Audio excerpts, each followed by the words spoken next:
यहाँ पे आकर के क्लिक करके इसको सिलेक्ट कर सकते हैं, या फिर देखेंगे यहाँ पे इसका शॉर्टकट की लिखा हुआ है F4। कीबोर्ड के अंदर F4 भी दबा करके इसको हम लोग सिलेक्ट कर सकते हैं और हम लोग यहाँ से ड्रॉ करना स्टार्ट कर सकते हैं। हम लोग यहाँ पे एक लेफ्ट क्लिक करके ड्रॉ करना स्टार्ट करेंगे। इसके अंदर दो पार्ट होता है, हम लोग इनर वाली लाइन और आउटर वाली लाइन, इन दोनों को ध्यान में रखते हुए ड्रॉ करेंगे। जैसे मैंने यहाँ पे क्लिक किया, हम लोग इसको इनर वाली लाइन मान सकते हैं या फिर आउटर वाली। उसके बाद हम लोग जो अगला क्लिक करेंगे वो आउटर वाली लाइन होगा। जैसे हम लोग ने यहाँ पे जाकर के क्लिक किया, यहाँ पे देखेंगे इस तरीके से एक लाइन बन के दिखाई दे रहा है। ये इनर वाली लाइन है, ये आउटर वाली लाइन है।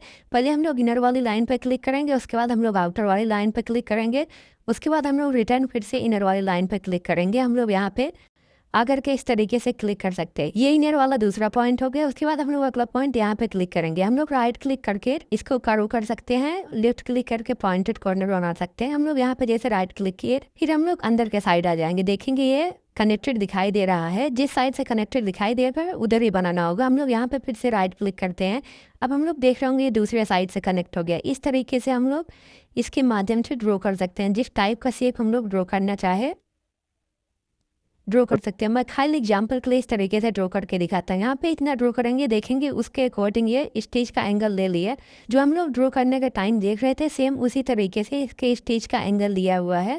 हम लोग यहाँ पे टी दबा करके देख सकते हैं। ये ऑब्जेक्ट बहुत बड़ा है, हम लोग इसको थोड़ा सा छोटा कर लेते हैं तो ये समझ में आएगा। इसमें अभी देख रहे होंगे इस तरीके का स्टेज लिया हुआ है। यहाँ पे हम लोग क्लिक करके इससे इस तरीके की चीज़ें बना सकते हैं। जैसे मैंने यहाँ पे लेफ्ट क्लिक किया, यहाँ पे राइट क्लिक करते हैं, यहाँ पे राइट क्लिक करते हैं, यहाँ पे लेफ्ट करते हैं और यहाँ पे आकर के लेफ्ट कर देते हैं। इस तरीके से हम लोग बनाएंगे। इस तरीके का क्लिक हम लोग बड़े आसानी से बना सकते हैं। उसके अलावा हम लोग इसके माध्यम से इस तरीके का पत्ते भी बना सकते हैं। मैं यहाँ पे आपको बना करके दिखा देता हूँ। सबसे पहले हम लोग रेफरेंस के लिए रन थे इस तरीके से कुछ बना देते हैं, बाद में हम लोग इसी के ऊपर लिप बनाएंगे। इस तरीके का लिप आप लोगों ने बहुत सारे डिजाइनों के अंदर देखा होगा, जिसके अंदर यहाँ बीच से इस तरीके से कटा हुआ दिखाई देता है। इसके माध्यम से हम लोग इस तरीके के लिप को बहुत ही आसानी से बहुत ही अच्छे से बना सकते हैं। थोड़ा सा बड़ा कर देता हूँ, मैं यहाँ पे बना करके दिखाता हूँ। ये टूल लेंगे कॉलम में, उसके बाद यहाँ पे क्लिक करके हम लोग बनाना स्टार्ट कर सकते हैं। अगला क्लिक हम लोग यहाँ पे करेंगे, उसके बाद यहाँ पे करेंगे, उसके बाद यहाँ पे इस तरीके से हम लोग देखते हुए बनाएंगे। जो यहाँ पे लाइन लाइन दिखाई दे रहा है, इसी के हिसाब से वो एंगल पड़ेगा। इसको आप लोग ध्यान रखिएगा।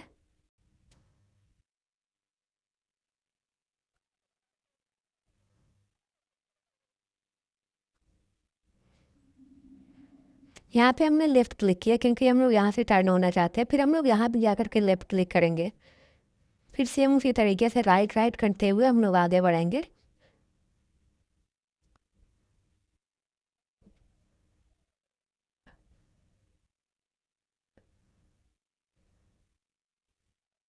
जी इस तरीके से बन के तैयार हो गया। इसको हम लोग प्रीव्यू में देखेंगे तो ये इस तरीके से दिखाई देगा। तो ये अंडर ले चालू है, हम लोग यू दबा देंगे, ये बंद हो जाएगा। ये भी देख रहे होंगे इस तरीके से दिखाई दे रहा है। तो इस टूल का प्रयोग करके हम लोग बहुत ही आसानी से इस टाइप के शेप बना सकते हैं। इसका प्रयोग करके आप लोग और भी टाइप के शेप बना सकते हैं। जैसे मैं यहाँ पे कुछ और अलग टाइप का शेप बना के दिखा देता हूँ। यहाँ पे हम लोग इसी को सेट करके बड़ा कर लेंगे इस तरीके से, और इसके अंदर हम लोग एक और इस तरीके का रन बना देते हैं। हम लोग यहाँ उस तरीके का कट वाला शेप बना करके दिखाते हैं, जैसा हमने उसके अंदर कॉम्प्रेस के अंदर बनाया हुआ था। इसके माध्यम से हम लोग उस तरीके की चीज़ों को बना सकते हैं। यहाँ पे हम लोग इसको ले लेंगे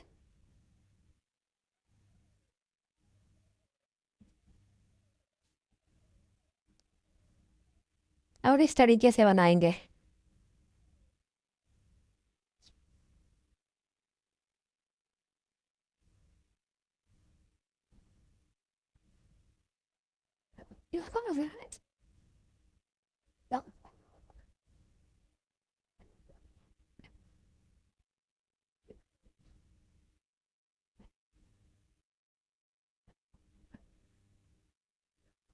और यहाँ पे देख रहे होंगे इस तरीके का चीज़ बन के तैयार हो गया है।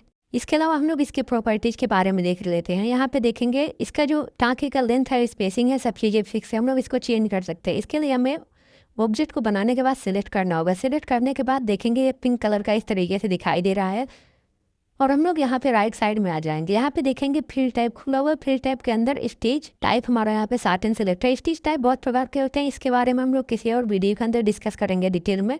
हम लोग यहाँ पे देखेंगे इसका कुछ प्रॉपर्टीज होता है जिसके अंदर हम लोग इन सब वैल्यू को चेंज करके इसके स्पेसिंग को, इसके काउंट को, इन सारी चीज़ों को हम लोग कंट्रोल कर सकते हैं। यहाँ पे देखेंगे ऑटो स्पेसिंग लिखा हुआ है, इसको हम लोग अनटिक करेंगे। इसको अनटिक करेंगे तभी ये ऊपर वाला हाईलाइट होगा, इसके अंदर जब हम चेंज कर पाएंगे। यहाँ पे इसको हम लोग अनटिक कर देते हैं। उसके बाद यहाँ पे देखेंगे 0.38 लिखा हुआ है, इसके स्पेसिंग को हम लोग यहाँ से कंट्रोल कर सकते हैं। यहाँ पे जैसे मैं 0.8 लिख करके इंटर करता हूँ, देख रहे होंगे ये दूर दूर हो गया, इसके टाके दूर दूर पड़ रहे हैं। पहले इस तरीके से टाके पड़ते थे, हमने यहाँ पे इसको बढ़ा दिए तो इस तरीके के टाके पड़ रहे हैं। आप लोग यहाँ से इस चीज़ को कंट्रोल कर सकते हैं।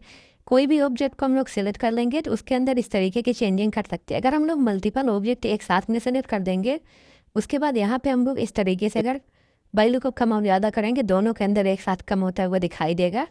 अभी के लिए मैं खाली इसी को सिलेक्ट कर लेता हूँ। उसके बाद मैं यहाँ पे आ जाता हूँ। यहाँ पे देखेंगे अभी इसके स्पेसिंग 0.8 है। हम लोग यहाँ पे क्लिक करके स्लाइडर से भी इसको कम कर सकते हैं। क्लिक करके इस तरीके से माउस के बटन को होल्ड करेंगे और यहाँ पे इसको ऊपर नीचे करके इसकी वैल्यू को कम और ज़्यादा कर सकते हैं। उसके नीचे यहाँ पे ऑटो स्पेसिंग है, इसको हम लोग ऑन कर देंगे तो ऑटोमेटिक स्पेसिंग वो ले लेगा। इसको हम लोग जल्दी ऑन नहीं करते, हम लोग यहाँ पे मैनुअल ही स्पेसिंग को देते हैं। यहाँ पे स्टार्टिंग का काउंट है, हम लोग यहाँ पे इस काउंट को बढ़ा सकते हैं। अगर हम लोग यहाँ पे बढ़ा देंगे तो 2-3 बार टाँके गिरेंगे। 1 के बाद 3 आएगा, 3 के बाद 5 आएगा, 7 आएगा, 9 आएगा। इस तरीके का हम लोग यहाँ पे काउंट देते हैं। उसके बाद यहाँ पे ऑटो स्प्लिट है, यहाँ पे क्लिक करके हम लोग स्प्लिट को निर्धारित कर सकते हैं कितने में ये स्प्लिट होगा। ये यहाँ पे ये इस तरीके से नहीं समझ में आ रहा है तो हम लोग यहाँ पे इस वाले ऑब्जेक्ट को सिलेक्ट करके थोड़ा सा बड़ा कर देते हैं इस तरीके से। अभी देख रहे होंगे यहाँ पे बीच में टाँके गिर रहे हैं, ये ऑटो स्प्लिट की वजह से गिर रहे हैं। हम लोग यहाँ पे इसको ऑन कर सकते हैं, ऑफ कर सकते हैं। अगर हम लोग यहाँ पे इसको ऑन करेंगे तो यहाँ पे टाँके गिरेंगे, 7 mm से बड़ा जो भी टाँका होगा यहाँ पे बीच में स्प्लिट हो जाएगा इस तरीके से। अगर हम लोग इसको 8 कर देंगे तो 8 mm से बड़े जो टाँके होंगे वही स्प्लिट होंगे। यहाँ पे कंट्रोल यूज करके देखते हैं तो यहाँ पे इतना हट गया है, इसको हम लोग यहाँ से कंट्रोल कर सकते हैं। अगर हम लोग 3 दे देंगे तो इस तरीके के 3-3 mm पे टाँके स्प्लिट हो जाएंगे। ये तो रहा कॉलम ए के बारे में। आप लोग यहाँ पे कोई भी इमेज को इंसर्ट करके या फिर वैसे ही कुछ शेप बनाने की कोशिश कर सकते हैं कॉलम ए का प्रयोग करके। नेक्स्ट वीडियो के अंदर हम लोग कॉलम बी के बारे में पढ़ेंगे।